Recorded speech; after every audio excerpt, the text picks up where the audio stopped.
नमस्कार बच्चों। आज हम प्रति वैल्यूएशन ऑफ शेयर्स में प्रतिफल मूल्यांकन विधि के बारे में पढ़ेंगे। जो विनियोगकर्ता सुरक्षा की बजाय आय को अधिक प्राथमिकता देते हैं वे अंशों के मूल्यांकन हेतु इस विधि का प्रयोग करते हैं। प्रतिफल मूल्यांकन विधि में अंशों का मूल्यांकन उन पर प्राप्त आय, लाभांश या प्राप्य आय के आधार पर किया जाता है। इस विधि से प्राप्त मूल्य को प्रतिफल मूल्य कहा जाता है। अंशों के मूल्यांकन हेतु निम्न में से किसी को भी आधार बनाया जा सकता है। फर्स्ट है लाभांश दर के आधार पर, on the basis of dividend rate. तो इसमें वैल्यू पर इक्विटी से निकालने का फॉर्मूला है rate of dividend upon normal rate of return into paid up value per share.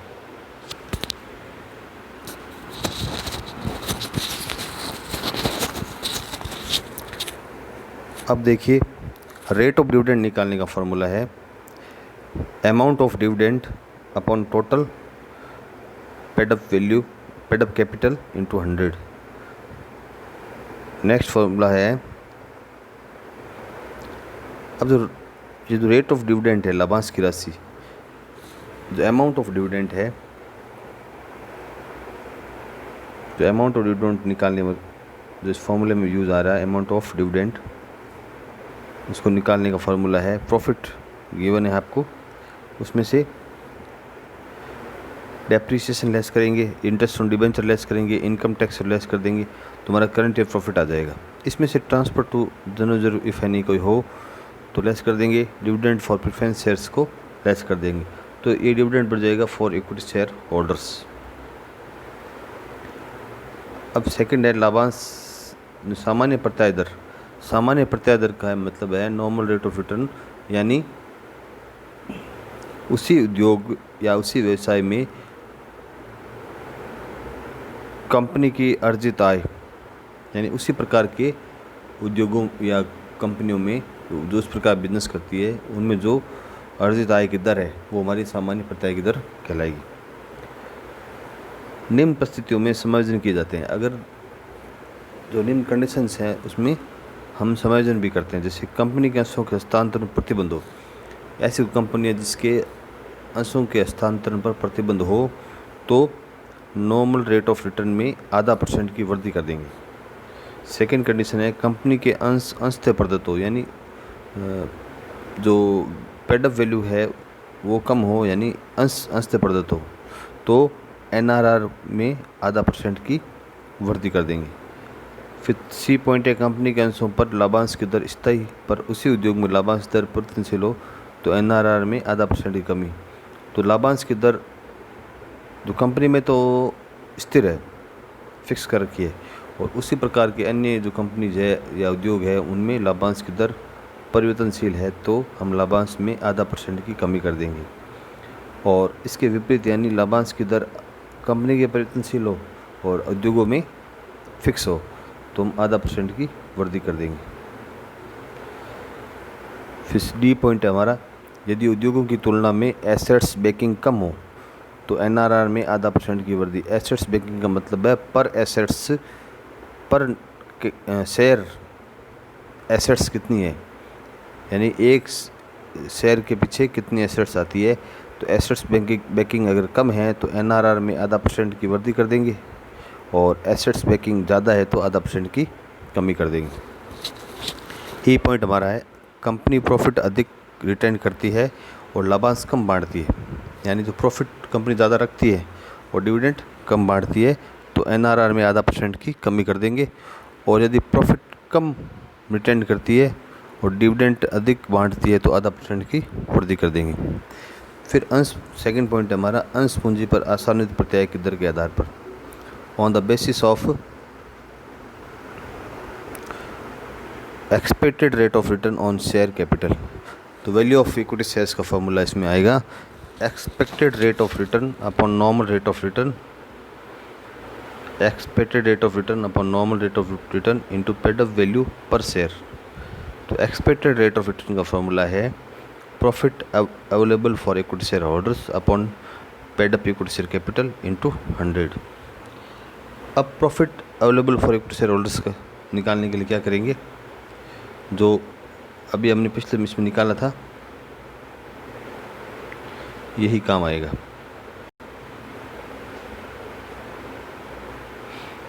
फिर इसमें 2 अल्टरनेटिव मेथड और हैं।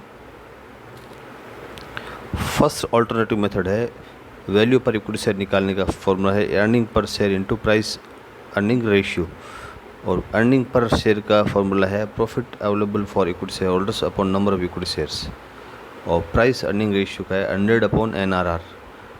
इन दोनों को मल्टीप्लाई कर देंगे तो इक्विटी शेयर पर इक्विटी शेयर वैल्यू आ जाएगी। सेकेंड अल्टरनेटिव मेथड है हमारी वैल्यू पर equity share capitalise value of equity share upon number of equity share. तो कैपिटलाइज वैल्यू निकालने का फॉर्मूला है profit available for equity shareholders upon NRR। ये दोनों अल्टरनेटिव मेथड हैं। फिर थर्ड हमारा वास्तविक प्रत्याय दर या उपार्जन क्षमता के आधार पर on the basis of actual rate of return और अर्निंग कैपेसिटी। वैल्यू पर इक्विटी शेयर का formula actual rate of return upon NRR into paid up value per share. तो एक्चुअल रेट ऑफ रिटर्न निकालने का फॉर्मूला है profit earn upon net capital employed into 100। अब जो profit earn है वो है किसी संचय में हस्तांतरण, ऋण पत्रों पर ब्याज, पूर्वाधिकार अंशों पर लाभांश घटाने से पूर्व किंतु कर घटाने के बाद। यानी हमें debenture, interest on debenture, profit transport general reserve और डिविडेंड ऑन प्रेफरेंस शेयर घटाने से पूर्व किंतु टैक्स घटाने के बाद। टैक्स घटना चाहिए और ये तीनों चीज़ घटनी चाहिए। और नॉन ऑपरेटिंग प्रॉफिट है तो उसे घटाएंगे और नॉन ऑपरेटिंग लॉस है तो उसे जोड़ देंगे। इससे में प्रॉफिट अर्न आ जाएगा, अर्जित आय आ जाएगी। फिर हमारा net capital employed. Net capital employed निकालने के लिए 2 मेथड हैं। फर्स्ट हमारी मेथड है फिक्स यानी एसेट साइड निकालेंगे तो fix assets at revalued price या WDV रिटर्न डाउन वैल्यू पर लेंगे अगर दी हुई है। अगर रीवैल्यूड प्राइस दे रखी है तो हम पहले रीवैल्यूड प्राइस पे लेंगे, plus trade investment plus current assets minus current liabilities. और अगर हम लाइबिलिटी साइड से निकालें तो ES capital, PS capital, reserve and surplus, debenture, long term loan minus fictitious assets और other non current assets plus revaluation profit minus revaluation loss minus non trade investment कोई है तो उसको लेस करने पर हमारा नेट कैपिटल एम्प्लॉयड आ जाएगा। अब लाभांश, फर्स्ट हम जो लाभांश दर के आधार पर जो एग्जाम्पल है वो लेते हैं। फर्स्ट हमारा एग्जाम्पल है 9 नंबर देखिए। राम limited paid dividend in its fully paid ₹10 equity share as under year 16-17 में 14%, ईयर 17-18 में 15%, ईयर 18-19 में 16%. The ₹10 fully paid up equity share of a similar company are quoted at ₹20. The expected net dividend rate of the similar company is 2.75 per share. Ascertain the value of equity share if expected dividend rate of year 2019 equal to first simple average dividend rate, second weighted average dividend rate, and third more than the dividend paid for the year 18-19. Ram limited अपने 10 रुपये वाले पूर्ण प्रदत्त equity अंशों निम्न लाभांश का भुगतान किया। वर्ष 16-17 में 14%, 17-18 में 15% और 18-19 में 16% का भुगतान किया। उसी प्रकार की समान कंपनी के 10 रुपये वाले पूर्ण प्रदत्त इक्विटी अंश 20 पर उद्धृत किए गए और उसी प्रकार की समान कंपनी की आगामी प्रत्याशित लाभांश दर 2.75% है। इक्विटी अंशों का मूल्य ज्ञात कीजिए। यदि वर्ष 2019 के लिए लाभांश की प्रत्याशित दर लाभांश की सामान्य औसत दर के बराबर हो, लाभांश की भारित औसत दर के बराबर हो या वर्ष 18-19 के चुके गए लाभांश से 10% अधिक हो। पहले हम नॉर्मल रेट ऑफ रिटर्न लेते हैं। तो ये expected dividend per share, market price पर शेयर यानी NRR निकालने के लिए हमें ये फॉर्मूला काम में लेना पड़ेगा। एक्सपेक्टेड डिविडेंड पर शेयर 2.75 है। मार्केट प्राइस ये आप नोट कर दो। NRR निकालने का फॉर्मूला हम ये काम लेंगे। नॉर्मल रेट ऑफ रिटर्न निकालने का फॉर्मूला आगे भी हम ये काम लेंगे। Expected dividend per share upon market price पर शेयर इंटू 100। तो 2.75 हमारा डिविडेंड रेट है पर शेयर है और ₹20 मार्केट प्राइस इंटू 100, तो 13.75 हमारी नॉर्मल रेट ऑफ रिटर्न आ जाएगी। अब जो हम फर्स्ट लेते हैं लाभांश की सामान्य औसत दर के बराबर, तो सामान्य औसत दर बेस्ड ऑन सिंपल एवरेज तो 14%, 15% और 16%, तो 3 हम एवरेज ले लेंगे, 14, 15, 16, 3, तो 15% हमारी simple average rate of dividend आ गई। वैल्यू पर शेयर लेंगे तो average rate of dividend upon normal rate of return into paid up value per share, तो इसे 10.91 हमारा सिंपल एवरेज से आ जाएगा। अब सेकंड है based on weighted average. Weight देते हैं 1, 2, 3 का, तो हमने यहाँ 14 को 1 दिया वेट, तो 14 इंटू 1, 15% को हमने 2 वेट दिया तो 15 इंटू 2, 16 को हमने 3 वेट दिया तो 16 इंटू 3, और नीचे टोटल वेट यानी 1 + 2 + 3 जुड़ ऐड हो जाएगा तो 6 हो जाएगा। 14 + 30 + 48 अपॉन 6 करेंगे तो 15.33 हमारी एक्सपेक्टेड डिविडेंड रेट आ जाएगी। फिर है वैल्यू पर शेयर, तो वैल्यू पर शेयर के लिए expected rate of return dividend upon NRR into paid up value share, तो 15.33 हमारी एक्सपेक्टेड डिविडेंड रेट है अपॉन 13.75 NRR है इंटू 10 पेड अप वैल्यू है, तो 11.15 रुपये हमारा वैल्यू पर शेयर आ जाएगा। तो थर्ड है based on expectation of 10% growth rate, 10% growth rate पे करना है, तो 16 + 10% बढ़ा देंगे तो 17.60 आ जाएगा। इस हिसाब से 17.60 एक्सपेक्टेड डिविडेंड रेट आ गई अपॉन NRR 13.75 आ गई, इंटू 10 करेंगे तो 12.80 हमारी वैल्यू पर इक्विटी शेयर आ जाएगी। अब हम एग्जाम्पल नंबर 10 लेते हैं। एक कंपनी की प्रदत्त अंश पूंजी में 100 रुपये वाले 1000 5% पूर्वाधिकार अंश और 10 रुपये वाले 20,000 इक्विटी अंश है। पूर्वाधिकार अंशधारियों को 5% स्थिर लाभांश के अतिरिक्त इक्विटी अंशधारियों को 10% लाभांश देने के बाद आदि के में से 4% अतिरिक्त लाभांश पाने का अधिकार है।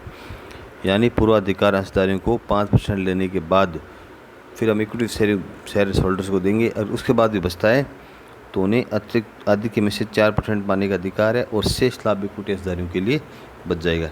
कंपनी के वार्षिक औसत लाभ मूल्य हाथ से कर के पश्चात 50,000 रुपये 3,000 सामान्य संचय में प्रतिवर्ष स्थानांतरित करना आवश्यक समझाता है। पूर्वाधिकार अंशों पर सामान्य प्रत्याय दर 8% और इक्विटी अंशों पर 10% है। आपको कंपनी के पूर्वाधिकार अंश इक्विटी अंश का मूल्य ज्ञात करना है। तो पहले हम डिविडेंड देखते हैं। Average net profit after tax and dep हमारा 50,000 है। फिर transfer to general reserve 3,000, profit available for dividend. अब 47,000 बच गया।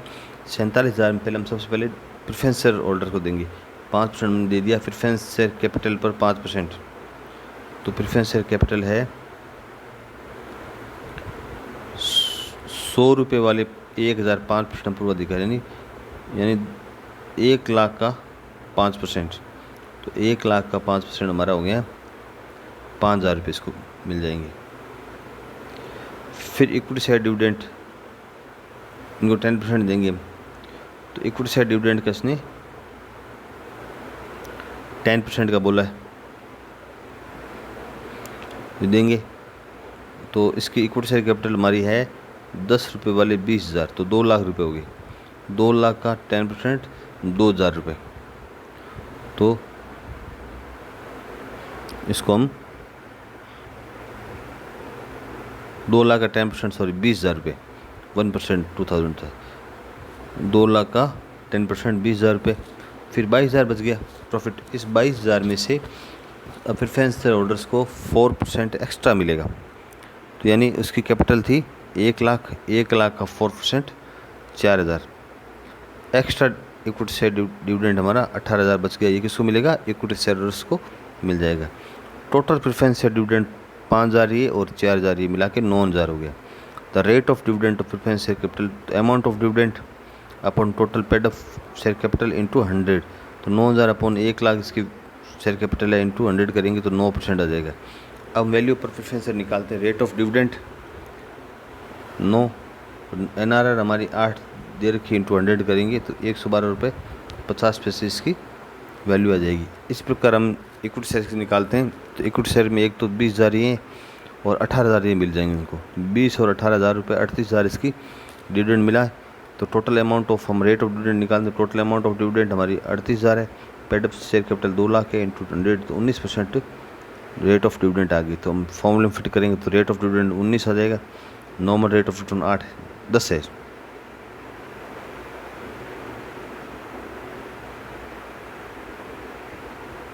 इंटू पेड अप वैल्यू 10 तो 19 रुपये आ गई।